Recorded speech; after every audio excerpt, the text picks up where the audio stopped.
Tisztelettel köszöntjük Önöket, kedves nézőink! Ez a Szóban Forgó, Szarvasváros önkormányzatának közéleti magazin műsora.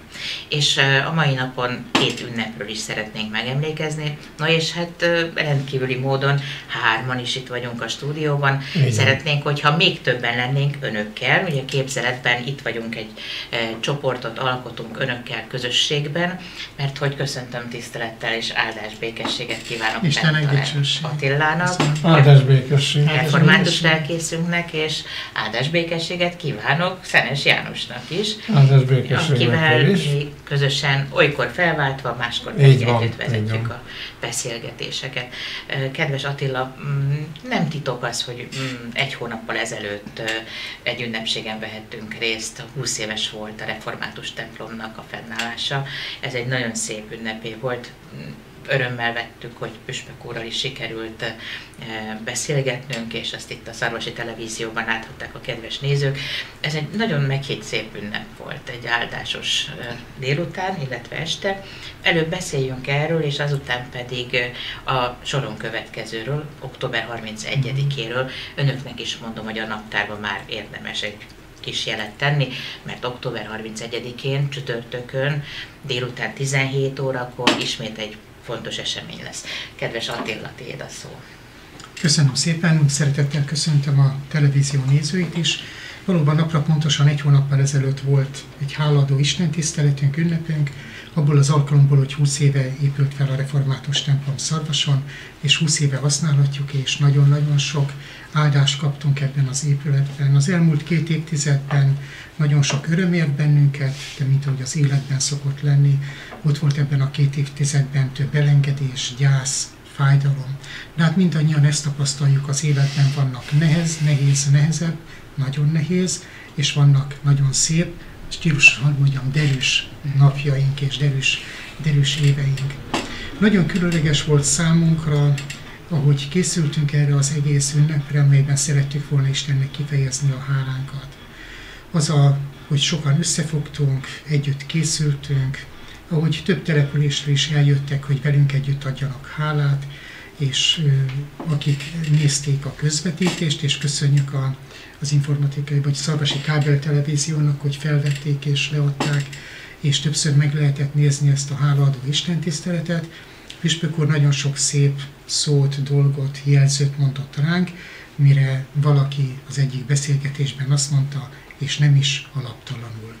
Ugye amikor nem belülről mondjuk, hanem kívülről kapunk ilyen visszajelzést, akkor érezzük, hogy igen, van amiért jogos elfogadni a tiszteletet, a hálát, a dicséretet nekünk is, mint egy közösségnek, azzal együtt, hogy megvannak az életünknek a terhei, megvan a mi megtörtségünk, megvan a mi sebzettségünk is. Ami nagyon különleges volt számunkra, az a közösségi megtapasztalás, hogy Isten jelen volt közöttünk. Ezt így mondanánk, az Istennek a jelenléte. Mert ugye a lelkipásztor ezt mondja, egy presbiter ezt mondja, valaki ezt mondja, egy-egy ember, hát erre mondhatjuk, hogy jó, hát ő úgy érezte, más még másként érezte, de amikor gyakorlatilag csak ez a visszajelzés, csak ilyen visszajelzés érkezik azoktól, akik ott voltak, erre mondhatjuk hogy ez a közösségi megtapasztalás. Ha mindenki ugyanazt éli, meg ugyanazt tapasztalja meg, akkor Istennek egy olyan ajándéka volt ott közöttünk, hogy tapasztalhatóvá tette az ő jelenlétét.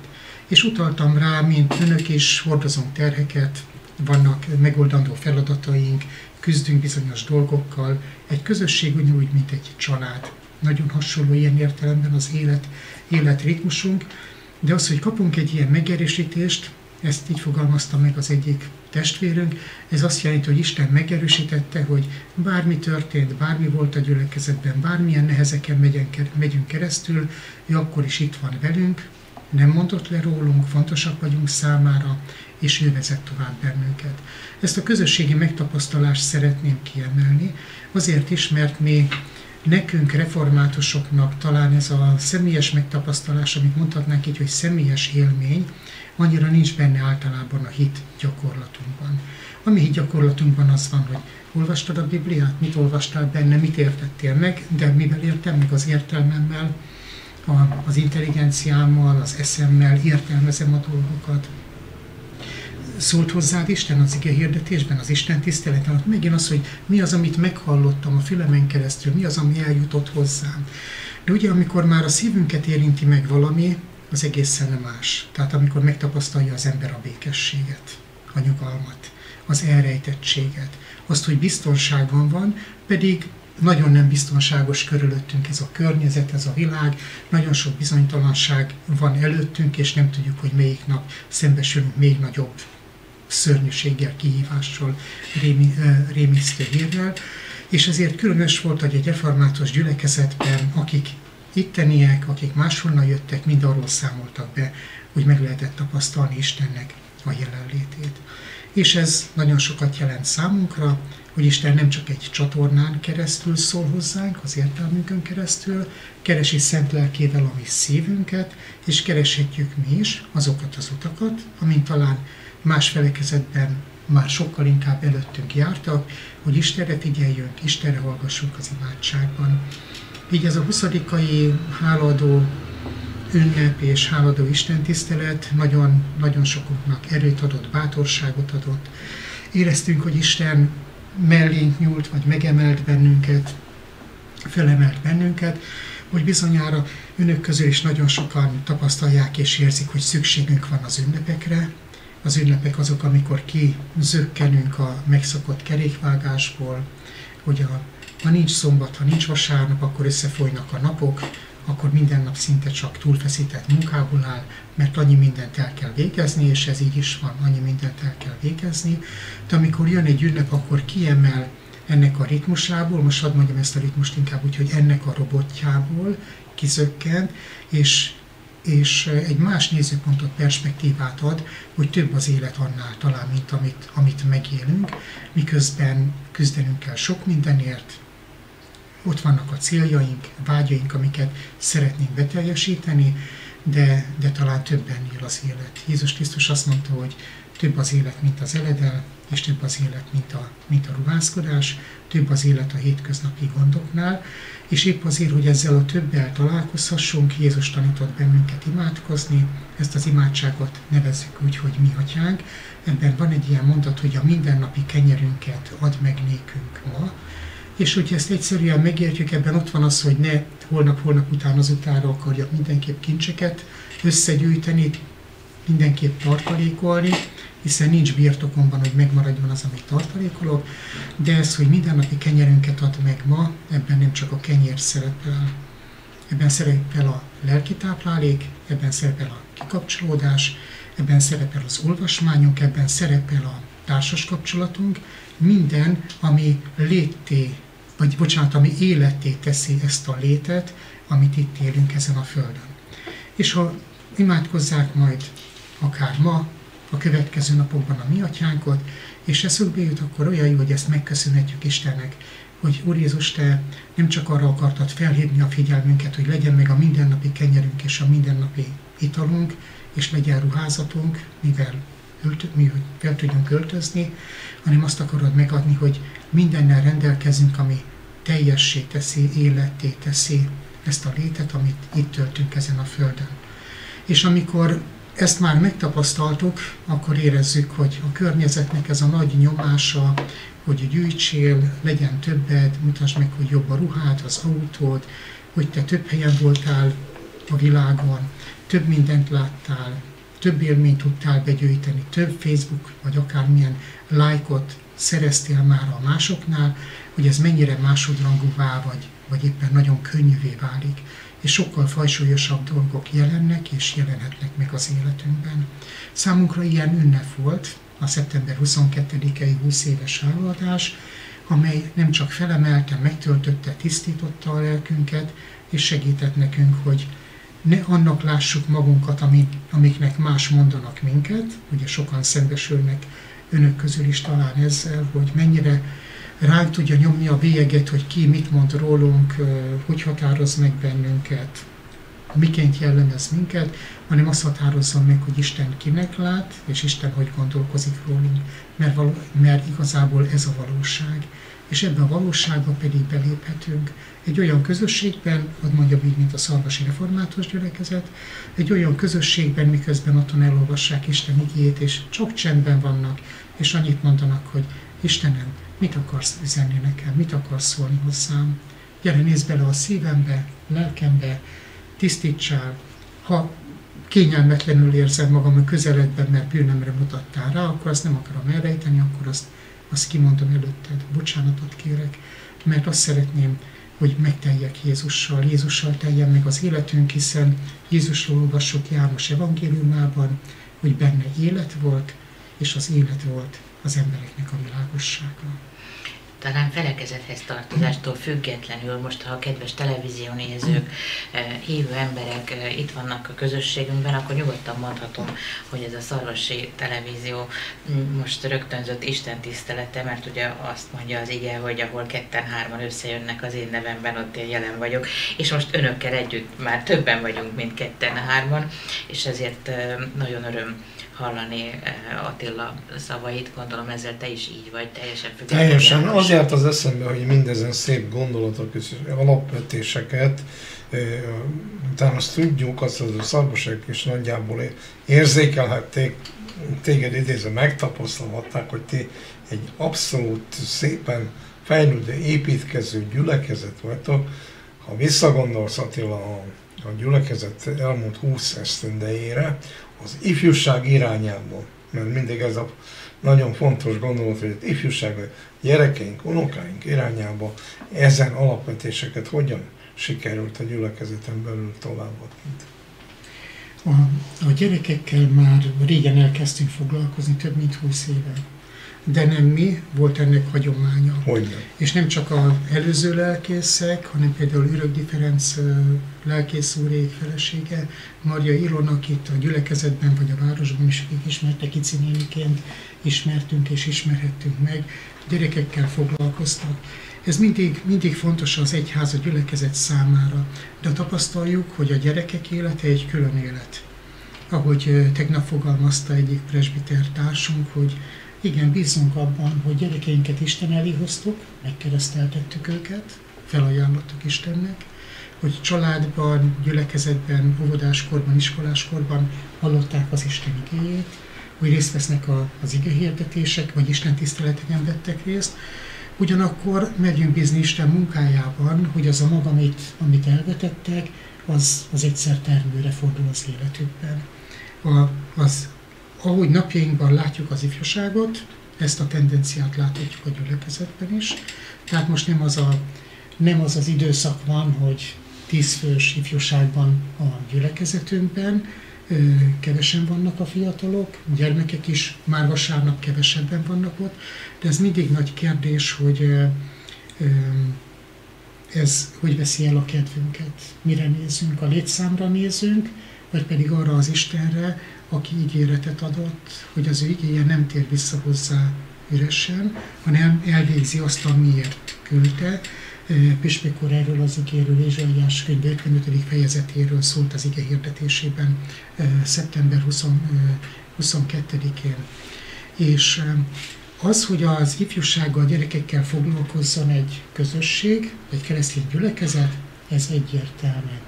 Csak ott tévesztjük el a célt, ha mindenképp a gyerekeket és a fiatalokat akarjuk megmenteni. Mert tulajdonképpen nekünk elsőrendben önmagunkkal van gondunk.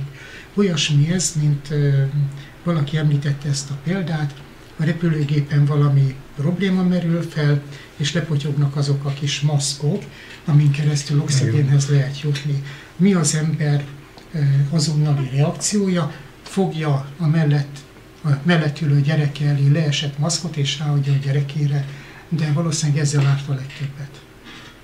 Mert ha tényleg elment az oxigén, utána már nem tud segíteni. Először magunkra kell feladni azt az oxigénmaszkot, és utána odafordulni azokhoz, akik mellettünk vannak.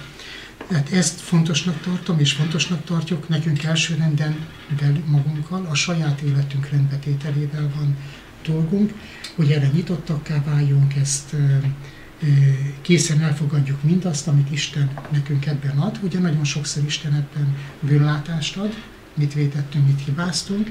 Isten, a bűnlátás az még mindig kevés, a bűnbeismerés is kevés, mert tudom azt mondani, hogy na és elkövettem, na és mi van akkor? Ha már ott van... A bocsánat, kérés. Igen, ha ott van a szívemben a bűnbánat, tehát már átérzem annak a súlyát, amit én vétettem bárki ellen, a gyülekezet ellen, igen, utána ilyet már egy bocsánatkérés. És ugye van ennek egy másik oldala az éremnek, mert nem csak mi okozunk fájdalmat másoknak, mások is fájdalmat okoznak nekünk, de a mi részünk nem az, hogy a másik bocsánatot kérje, nem az, hogy a másik jóvátételt adjon, hanem az, hogy mi el tudjuk engedni mások ellenünk elkövetett vétkeit. Megbocsássuk azt. Megbocsássunk másoknak, és ezt egy tartozással vagy adóssággal nagyon sokan úgy érzik, hogyha kaptak valamit a szomszédtól, azt viszonozni kell, úgy szokták mondani, nehogy adósa maradjak. És sokszor így van ez a bűnökkel, a bántásokkal kapcsolatban is, ha a másik megbántott engem, akkor tulajdonképpen elvett tőlem valamit, a tisztességet, a becsületet vagy vagyontárgyat, akkor a másik tartozik nekem. Ezt a tartozást valahogy ki kell egyenlíteni. Valahogy erre vágyik az embernek a lelke. Hát hogy lehet kiegyenlíteni? Hát ha ő elégtételt ad nekem, meghunyászkodik, bocsánatot kér, visszaszolgáltatja, jóvá teszi, ha nem, hát akkor ott a másik megoldás, hát akkor én is okozok neked kárt. Én is ledöntöm a kerítésedet, én is betöröm az ablakodat, én is gyalázom a te nevedet, én is hazugságokat mondok rólad. Ez az emberi reakció. Az Isten reakciója pedig az, hogy azt most megint hadd utaljak akkor a mi atyánkra, bocsáss meg a mi vétkeinket, miképpen mi is megbocsátunk az ellenünk vétkezőknek. És ha csak ezt a mondatot nézzük a Bibliában, azt lehetne úgy olvasni, hát én megbocsátok Jánosnak, Lúciának, ne értsék félre, egyikük se vétett ellenem. Hát uram, látod? Akkor kérlek, hogy bocsáss meg az én disznóságaimat. De nem erről szól a Szentírásnak az üzenete, hanem arról, és Jézus erre utal, hogy Istentől olyan nagy ajándékot kaptunk a bűneink bocsánatában. Jézus Krisztus helyettünk vállalt kereszthalálában, hogy azt a nagy ajándékot, amit tőle kaptunk, abból az ajándékból, abból az erőből adok tovább. Mert azzal van már tele a szívem, azzal a szeretettel, azzal az elfogadással, békességgel, és ezért tudok megbocsátani. És mikor Jézus itt tanít imádkozni, hogy bocsáss meg a mi vétkeinket, miképpen mi is megbocsátunk az ellenünk vétkezőknek, itt arra történik utalás, hogy mivel mi már megkaptuk a te bocsánatodat, tudjuk, mit jelent ebből élni, felszabadítjuk a többieket, hogy ne legyenek adósaink, ne tartozzanak nekünk. És sokszor ezzel nem is a másik szabadul fel igazán, hanem a mi szívünk és a mi lelkünk. Mert ha megbocsátottam, nem haragszok, akkor a másik nem hoz ki a sodromból, ha meglátom, nem lesznek kontrollálatlan érzéseim, érzelmeim, ha szóba kerül, vagy valamilyen módon elénk kerül, és én leszek, aki felszabadulok az alól, hogy akármivel, szóval, cselekedettel, jelzéssel tudja tematizálni, hogy nekem róla kelljen gondolkoznom. Tehát az igazi felszabadulás mi éljük át, mindazok, akik megbocsátom. Ezért a másoknak való megbocsátás nem a másiknak a szükségessége, alapvető érdeke, hanem az tulajdonképpen a mi érdekünk, akik Istentől már megkaptuk az egész életünkre nézve a feloldozást és megbocsánatot. Itt jut eszembe, amikor a legnagyobb áldozatot hozta, megértünk Jézus, ugye a keresztre feszítés előtt állt, akkor ő mit mondott? Bocsáss meg nekik, Uram, mert nem tudják, hogy mit cselekednek. Ez egy hatalmas gondolat, amit akkor elmondott így. Így volt szabad, és így maradhatott szabad a szíve, nem vitte tovább a terheket, hanem Isten elé rakta. És akkor még hadd utaljak vissza itt a Jézus szenvedés történetében, hogy felkiáltott Jézus, hogy én Istenem, miért hagytál el engem? Mert nagyon sokszor a nehéz élethelyzeteinkben úgy érezzük meg, mintha Isten nem törődne velünk, elhagyott volna bennünket. Azt élik meg nagyon sokan a gyászban, tragédiákban, miért engedted, hogy ez megtörténjen. És ugye keresztényként bocsánat ott van bennünk, de ugye olyan jó keresztények akarunk lenni, hogy nem, Isten, semmi panaszom nincs feléd, csak a reakcióink, nem haragszom rád, de nem megyek többé gyülekezetbe. Nem haragszom rád, de például nem veszem a Bibliát. Ugyan semmi, nagyon rendben vagyok, de nem vagyok hajlandó imádkozni hozzád. Tehát a cselekedeteink, reakcióink mutatják azt, hogy valami rendezetlenség van a szívünk mélyén. És mivel Jézus így kiáltott fel Istennek, hogy én Istenem, miért hagytál el engem? Ezt tessék, úgy értem, a szívében levő mély fájdalmat, panaszt mondja Istennek, szabadítson fel mindenkit arra, akinek neheztelése, terhe, panasza van Istennel szemben, hogy mondja el Istennek: Uram, nem értem, hogy miért hagytál szenvedni. Nem értem, hogy ez miért történhetett meg. Nem értem, hogy miért nem oftál meg. Nem értem, hogy miért jönnek ezek az újabb nehézségek. De itt vagyok előtted, és arra kérlek, hogy most erősebben lépj be az életembe, és gyógyítsál, és hogy tudjak belőled erőt meríteni, hogy ezeket a terheket tovább vigyem. Hiszen Jézus erre ígéretet adott, ő mondta, hogy jöjjetek hozzám mindnyájan, akik megfáradtatok, és hányan fáradtak meg, és érzik úgy, ahogy a költő nagyon szépen megfogalmazta, hogy a lelkemet már roskadozva viszem, vagy a lelkemet roskadozva vittem, és elmondhatjuk Istennek: jöjj, itt vagyok Jézus, te bátorítottál, hogy jöjjek hozzád jövök, akkor most hadd rám a te igádat, és vigyük együtt, húzzuk együtt ezt a tervet. Ilyen fontosak voltak ezek a gondolatok is, Attila, mert annak idején, ugye, amikor az eredendő bűnt elkövette Éva, hogy minden megengedett volt számára, csak abból az almából nem lett volna szabad enni, és nem bírta megállni, tehát elkövette, és akkor ugye elhangzott, hogy a bűn zsoldja a halál. Tehát Isten nem azt ígérte nekünk, hogy attól, hogy ő van, attól mi nem fogunk meghalni. Ő az újjászületést ígérte nekünk azáltal, hogyha az ő egyszülött fiában hiszünk, akkor mi megmenekülünk. Tehát ezt nagyon sokan fölvetik, hogyha egy tragédia éri, hogy nincs, ki sem mondom, hogy mert a szárborzongató számomra, de sokan olyan könnyedén odavágják, hogy nincs, mert különben nem halt volna meg a rokonom, és ez nagyon nagy tévedés a részükről. És nagyon érdekes, mert pont ezek a gondolataink lepleznek le bennünket, azokat is, akik azt vallják, hogy ők nem istenhívők. Most nagyon egyszerűen sokszor ateistaként szokták őket bélyegezni, vagy ők így minősítik magukat. Tehát azt mondják, hogy nem vagyok istenhívő, de egyébként sem hiszem Istenben, mert ha lenne, akkor nem így, nem úgy, vagy amúgy kellett volna történni dolgoknak. Ebben az a különös leleplezés, amit ugye sokan nem vesznek észre, hogy állítja, hogy nem hisz Istenben, de az ő Isten képeiben az van ott, hogy az Isten jó. Mert az Isten nem engedhet meg semmi rosszat. És ez nagyon, nagyon különös, hogy aki azt állítja, hogy ő abszolút nem hisz Istenben, a lelkeméjén mégis ott van egy Istenről alkotott kép, hogy az Isten jó, és ezért, ha jó az Isten, akkor semmi rossznak nem lenne szabad történni ebben a világban. És amire utaltál, Lúcia, hogy Isten megmondta Ádámnak, ha eszel arról a fáról, meghalsz. Tehát tudta ő azt, hogy mi a következménye. És Éva azt az almát. Hát igen. Éva is, meg Ádám is, igen, persze, azért koprodukcióban megoldották ezt a helyzetet, de Isten a világteremtés előtt nem azt döntött el, hogy ráütött mindig a kezükre, körbeveszem burokkal, villanypásztort rakok majd a fa köré, hogyha arra mennétek, vagy elgáncsollak benneteket, hanem azt döntötte el előre, hogy ha az ember el is szakadt tőle, ő Jézus Krisztusban meg fogja váltani, és meg fogja újítani. És hogyha belegondolunk, milyen szeretet az, amit kikényszerítenek. Milyen szabadság az, amikor valakinek nem adnak választási lehetőséget, az nem szabadság, az egy kényszer, az egy rabság.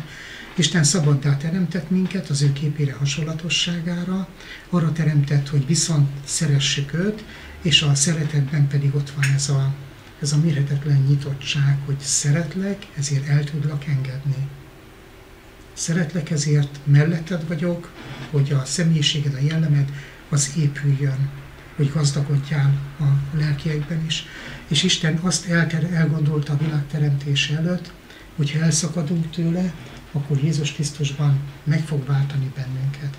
Erről szól az Efézusi levél első fejezete, érdemes otthon kikeresni, olvassák el az első fejezet, Efézusi levél első fejezet első 14 versét, hogy már a világ teremtése előtt elhatározta, hogy fiaivá fogad minket akarata és tetszése szerint Jézus Krisztus által. És hogyha a reformációról is beszélünk, csak egy gondolatot hadd utaljak oda, a predestinációval, az eleve elrendeléssel nagyon sok, talán így mondom, tudatlanságban nagyon sok mindennel vádolják szegény Kálvin Jánost, vagy nem szegény ő, Kálvin Jánost, és persze bennünket, reformátusokat is.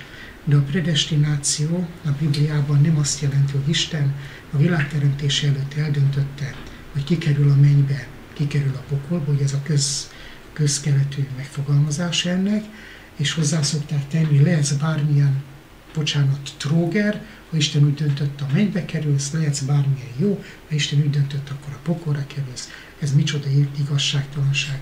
Ne haragudjanak, hogy ezt mondtam, de ez az egész gondolatkör egy micsoda butaság.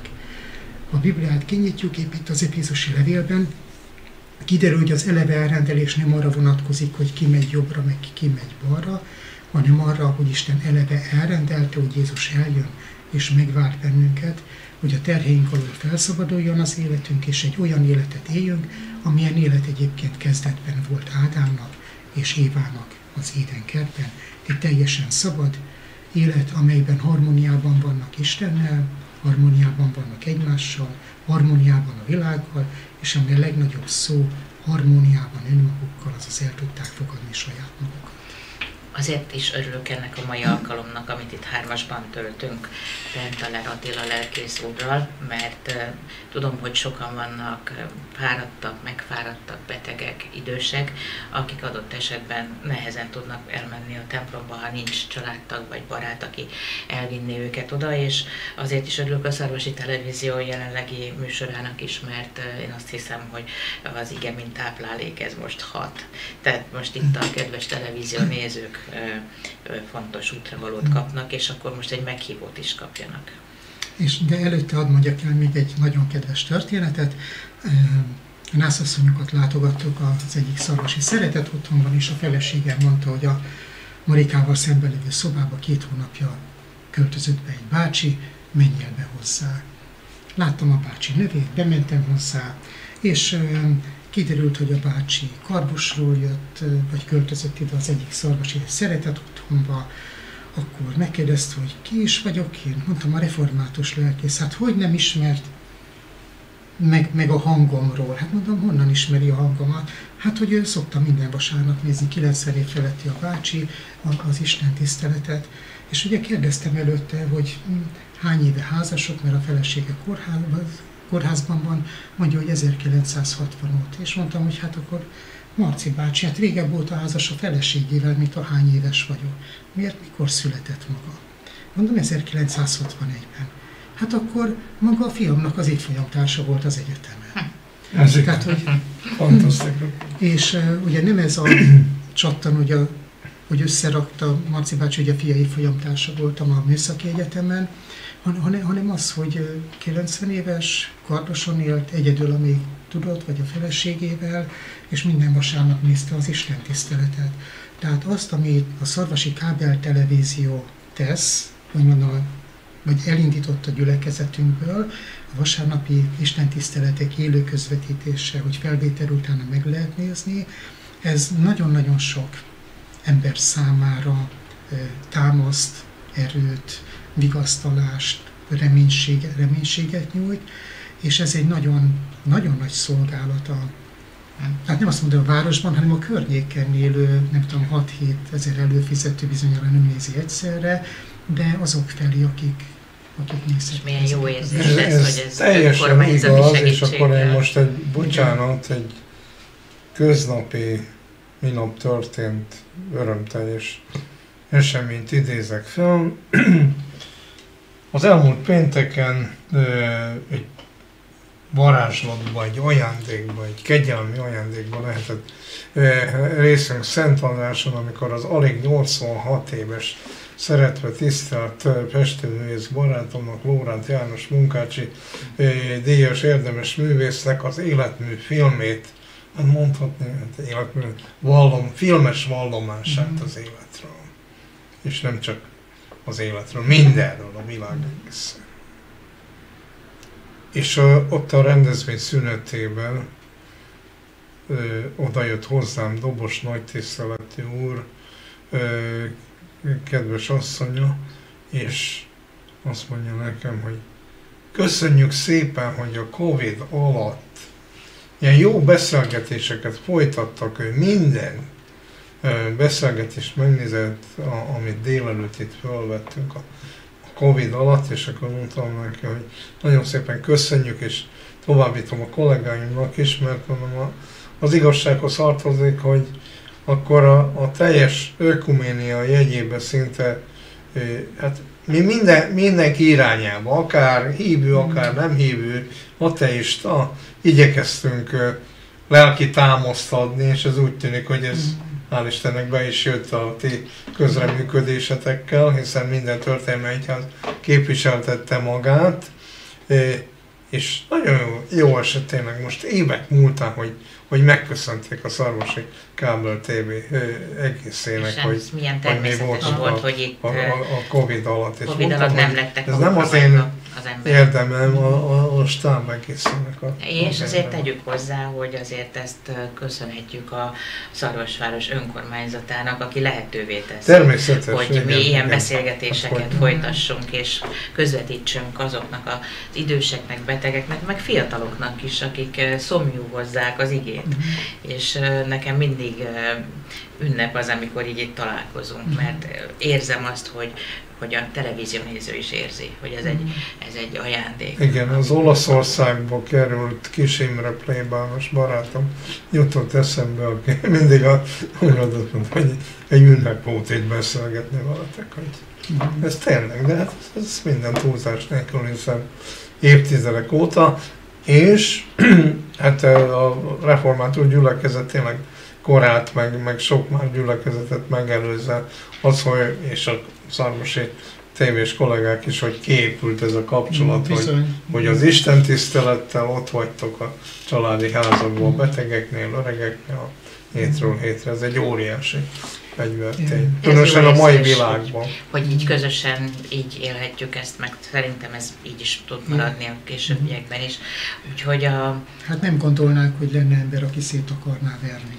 Reméljük. És ugye amiatt is, mert a mai korban nagyon az internet felé mozdul mindenkinek a gondolata, de gyakorlatilag ugye YouTube-on oda lehet rakni egy pipát, vagy lájkot, hogy tetszik. YouTube, bizonyosan más ilyen stream felületek is jelzik, hogy hányan nézték meg. De ugye tudjuk azt, hogy ha 1 másodpercig nézte valaki, ott is már kattan egyet a számlál. Igazából ha mögé néznek a statisztikának, akkor látszik, hogy kinézte 10 másodpercig, meg hányan nézték végig. A televíziónál viszont ilyen nincs. Mert azt nem lehet gyakorlatilag mérni, hogy hány helyen volt bekapcsolva, hányan ültek előtte, hányan nézték. És a tapasztalatunk az, hogy nagyon sokan el se gondolnák, hogy mennyien nézik. Mert azért még mindig sokkal egyszerűbb bekapcsolni a televíziót, és hallgatni, és nézni az istentisztelet közvetítést, mint elindítani egy internetes platformot, ami vagy szakadozik, vagy épp nem szakadozik, és ott követni. Úgyhogy mi nagyon hálásak vagyunk, és akkor én nem csak a református gyülekezet, hanem itt a környéken az istentiszteleteinket is, meg a lelki tartalmakat nézők nevében köszönöm akkor a munkátokat, megköszönjük a lehetővé tevő önkormányzat képviselőtestületének, mert hogy ez az önkormányzat tulajdonában lévő közszolgálati műsor, és ez mindenképpen fontos, igen, hogy hát, hogy egy banális nem hasonlottal, hanem mondással éljek, hogy a Szarvas mindig is konzervatív város volt, és őrzi az értékeit, és azt gondolom, hogy az értékrend megőrzésében, ha valamikor, akkor utalva a szavaidra, beszélgetésünk elejére, hogy milyen ez a világ, hát nem érünk, amit tudjuk, hogy milyen ez a világ, hát nagy szükség van a lelki támaszra. És ezért mi csütörtökön, október 31-én tervezzük, hogy ismét ott leszünk, és nem csak pár perc erejéig, hanem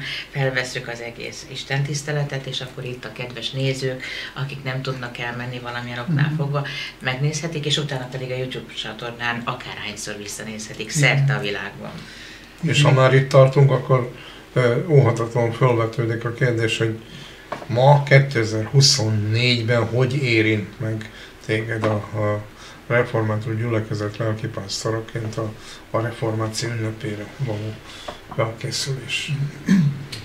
Hát csodálom azt a méretetlen nagy bátorságot, ami azokban az emberekben volt. Ugye 1517. október 31-ét jelölték ki a reformáció emléknapjának. Hagyomány szerint ezen a napon szegezte ki a Wittenbergi vártemplom ajtajára Luther Márton a 95 tételét, és hogyha visszanézzük, hogy mikor rakta ki, tette nyilvánossá a tételét, akkor, amikor mérhetetlen sokan mentek Wittenbergbe, ugye Halottak napja, minden szentek környékén, amikor nagyon sokan mentek a templomba. Tehát megtaláltam, hogy mondanánk, azt a platformot, ahol legtöbbekhez eljuthat az üzenete. Ráadásul ugye több ezer példányban ki is nyomtatták, el lehetett vinni ezeket a tételeket, lehetett értelmezni.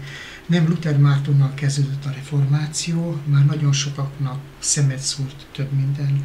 Most nem így mondjuk katolikus egyház, hanem az egyház gyakorlatában, hiszen akkor egy egyház volt. Nem volt még ugye felekezetekre szakadás. Nagyon sok visszásság feltűnt, a mérhetetlen szegénység és a mérhetetlen gazdagságban élő például papság. És ha nézzük, azért napjainkban a társadalom egyre inkább szakadt szét. A mély szegénység és olyan luxusban élők, akik azt se tudják, hogy mire pazarolják vagy mire szórják el a pénzüket. A 150 milliós órára. Nekem persze, a 1,5 millió is sok lenne egy óráért, mert igen, értelmetlen. Igen, tehát kinek mi az érdeke. Egy jómódú vállalkozó mondta, amikor látta, hogy egy másik ember akkoriban ilyen horror összegű autókkal jár, hogy hát én is vehetnék, de nekem ez munkaeszköz, nem státuszszimbólum. Úgyhogy neki egy egyszerű autója volt, amivel közlekedett. Ugye ez a spiritualitásunk, hogy mi az, ami meghatároz bennünket, de nagyon oda visszatérve, hogy nagyon sok mozgalom volt, ami szerette volna egyrészt az egyház, az igehirdetés, a liturgia megtisztítását. Nagyon sok mindennel hergelték egyébként az embereket. Tudjuk, hogy a csepp a pohárba a búcsú céduláknak az árusítása volt, hogy egy gyönyörű, Isten dicsőségben gyönyörű épületet hozhassanak létre, és amikor keveredik már a lelki és a lelkiek és az anyagiak, lelki zsarolással, ha ezt cédulát megveszed, akkor majd a tisztító tűzben neked könnyebb lesz, akiért megveszed, az majd nem is kerül oda, hanem a pokolból kiragadtatik és a mennybe megy. Ugye ez már érezzük, hogy ez egy brutális lelki visszaélés a tudással, az információval, a hatalommal. Talán ez volt a csepp a pohárba. És Luther Mártonnak is volt azért olyan mentora, ami így mondanák, hogy lelkivezetője, aki segítette őt ezen az úton, mert Luther is, mint korábban nagyon sokan úgy keresték az Istennek a közelségét, hogy ki akarták érdemelni, hogy Isten közelébe juthassanak. Tehát Luther azért élt nagyon aszketikus életet, mert tudta, hogy vannak bűnei. És a bűneiért büntetni akarta saját magát, a bűneit le akarta vezekelni, és pont egy ilyen küzdelmes időszakában olvasta a lelki vezetője javaslatára Pál apostolnak a római levelet. Ugye nem mindegy, hogy mit adunk az emberek kezébe, hogy olvassanak. Ugye megtehette, mert náluk volt egy Biblia, és abban a Bibliában olvasta Pál apostolnak azóta már különösen híressé vált mondatát, hogy az igaz ember pedig hite által fog élni. És Isten itt érintette meg nagyon mélyen Luthernek a szívét, hogy nem a vezeklés által, nem a búcsúcédulák által, nem a vallásos cselekedetek által, nem a mise vagy istentisztelet látogatások által él, hanem hit által. És a hit az, amiben az Isten szentségének az ajándéka és imádata megnyilvánulhat, és Luther szívében ez a lelki felismerés hozott el nagyon mély változást. Hogy nem kiérdemelnünk kell hogy az Isten közel engedjen bennünket, hanem el kell fogadni azt a kegyelmet, amelyet Jézus Krisztusban adott. Vasárnap az igehirdetésben szóltam erről, szeressétek ellenségeiteket, képtelenek vagyunk rá, de Jézus nem ad olyan parancsot, amit nem tudnánk teljesíteni. Azt mondja, képtelen vagy, de én adom magamat hozzá. Fogadd el az én feltétel nélküli szeretetemet, és akkor feltétel nélküli szeretettel tudsz majd másokra tekinteni, mások felé viszonyulni. És ez Ez olyan volt, hát mondhatjuk, hogy futótűzként terjedt. De miért terjedt futótűzként? Mert a lelkekben már annyira ott volt az érzés, a vágy, hogy valami nincs rendben, valaminek változni kell, hogy jöjjön Istentől valamilyen a megoldás. És nyilván a reformáció azért is terjedhetett olyan gyorsan, mert, bocsánat, csak itt félrecsúszott a székem, azért terjedhetett olyan gyorsan, mert nyilván sok plébános egyházi ember is átvette ezt a gondolatot, felismerte, és ők a rájuk bízottakat már így kezdték el tanítani. Közben én csak biztatnálak, kedves pásztor, hogy gyere csak közelebb a mikrofon miatt, ja, mert hogy biztosan biztos kollégámat kérdezem, hogy azért hallható, minden rendben van? Igen, rendben van, köszönöm szépen, mert hogy szerintem ő is figyeli a szavaidat, hogy minden így is úgy is rendben legyen. Tehát akkor most a következő alkalom, ugye, ami a reformáció napja, október 31-e, és ez most csütörtökön lesz, és hívsz bennünket, mindenkit, aki a televízió nézők közül úgy érzi, hogy indítatva érzi magát. Mikor tehát, és nyilván a református templomban? Igen, október 31-én, tehát jövő csütörtökön, este vagy délután 17 órai kezdettel, délután 5 órai kezdettel tartunk közös hálaadó istentiszteletet a reformációért, a reformáció áldásaiért. És szeretettel hívjuk erre önöket, a szarvasi gyülekezetek lelkipásztorai végzik a liturgiát, és az Zahorec Pál Márk lelkésztestvérünket kértük meg az ige hirdetésre. És hívjuk szeretettel önöket, hogy jöjjenek, hogy a kérdés elhangzott, de valószínűleg nem válaszoltam meg, hogy a napjainkban hogy éljük meg hogy élem meg a reformációt, ehhez egy bepillantást kaphatnak a lelkünkben, hogy mit jelent a reformáció számunkra ma, hogy nem a számunkra nagyon kedves hagyományokhoz ragaszkodunk, hanem kitesszük mindig magunkat annak, hogy Isten megszólítson bennünket, szólítson az igén keresztül, az imádságon keresztül, beszéljen hozzánk a gyülekezeten, a többi testvéren keresztül, és engedni akarjuk, ahogy abban a korszakban engedték, hogy a bennük levő gondolatok kikerüljenek a közösség elé, ezért folytattak a reformátorok, most már így mondjuk talán, hogy érthetőbb legyen, a katolikus papokkal, püspökökkel nagyon sok hitvitát, mert amikor közzétesszük a gondolatainkat, ennek például egyik alkalma, amit úgy nevezünk, hogy biblióra, vagy nálunk a nyitott templomprogram, akkor van lehetőség arra, hogy a gondolataink között kiforjon, hogy mi az, ami Istentől jött, mi az, ami emberi. Szeretettel hívom itt önöket október 31-ére, 17 órai kezdettel Szarvason a református templomba, és ide a televízió képernyői elé is, hogy akik eljönni nem tudnak, a televízión keresztül is követhessék az Isten tiszteletet. Köszönjük szépen mi is a meghívást. Egy fontos dolog jutott eszembe, hogy október 31-én testületi ülés is lesz, és amennyiben van áram és internet kapcsolat, akkor a szarvasi televízió operatőr kollégái élőben közvetítik az összejövetelt, illetve a testületi ülést, és hát ez jól tudom, hogy 2 órakor kezdődik, tehát abban a pillanatban, amikor majd a testületi ülésnek vége lesz, akkor a kollégáink mennek, és akkor közvetítjük az összejövetelt. Köszönöm ezt az információt, hogy ez arra bátorít mindenkit, hogy aki szeretne részt venni, inkább válassza azt, hogy személyesen eljön és részt vesz, és majd utána felvételről meg lehet nézni még egyszer az Isten tiszteletet. Így van, nagyon szépen köszönjük a meghívást, és mindazt az igét, amit most hallottunk. Reméljük, hogy jó talajba hullik. Köszönöm, és én is köszönöm a gyülekezetnek a jelenlétét. Köszönjük szépen, csatlakozhattunk. Kedves nézők, remélem, hogy önök is érdeklődéssel és nagy lelki nyitottsággal hallgatták beszélgetésünket. A jövőben ígérhetjük azt muncéjával, hogy megpróbálunk majd hasonlókat lebonyolítani. Öröm számunkra. Áldás békesség. Áldás békesség. Isten áldja önöket, áldás békességet. És viszontlátásra mindenkinek.